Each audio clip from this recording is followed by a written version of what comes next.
personal growth for a decade, read thousands of books, and I'd like to explain my main insight. This might sound strange, but it is my greatest advice. Listen close, I'll make it concise.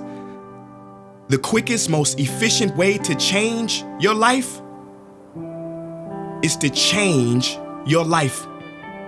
Rearrange your life, architect your existence. It is as simple as this. Think about a seed. If you plant a seed and it doesn't grow, no matter how much you try and toil, you mustn't blame the seed, because the fault lies with the soil. I visited a graveyard not too long ago, and as I walked around that cemetery, I noticed something. On every tombstone, every single one, there's two things: a birth date and a death date. B to D. And then I realized that our lives, our very existences are summed up, totally encompassed in that line between the B and the D.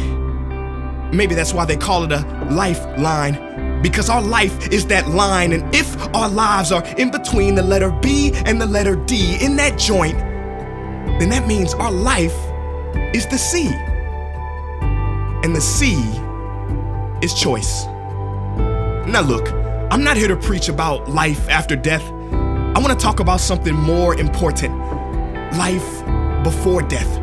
Because from cradle to grave, your life is the sum total of every choice you have ever made. And according to some scientists, the average person makes 35,000 choices per day.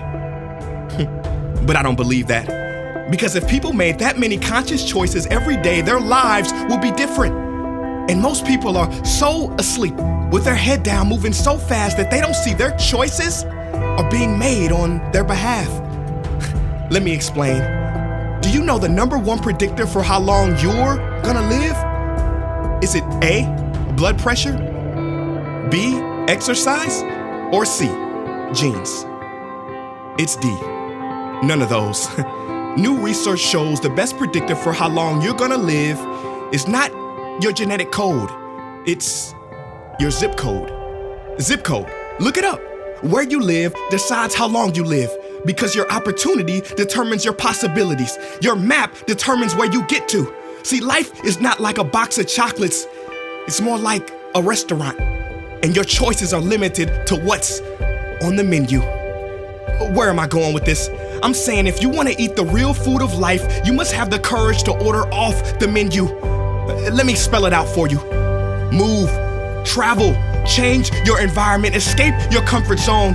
Yeah, it's hard. Damn right it's hard. Sometimes you gotta cut the finger to save the arm. Sometimes you gotta cut friends out of your life, and it will be sad.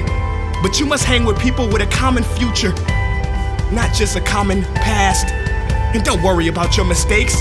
Don't even be concerned. Cause as they say, sometimes you win and sometimes you learn. This I can confirm, second chances do exist. I don't care what you did in those streets, the universe allows U-turns. But you must make a new choice, decide on a new path. And when your time comes, I pray in the middle of your B and D is a squiggle, not just a dash.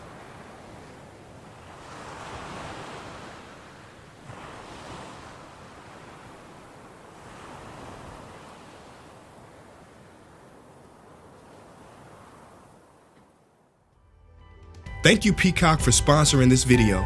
I want you guys to check out Bel Air, which tells an important story about the power of second chances. Do not let the opportunity that comes your way disappear. Take that chance. Peace.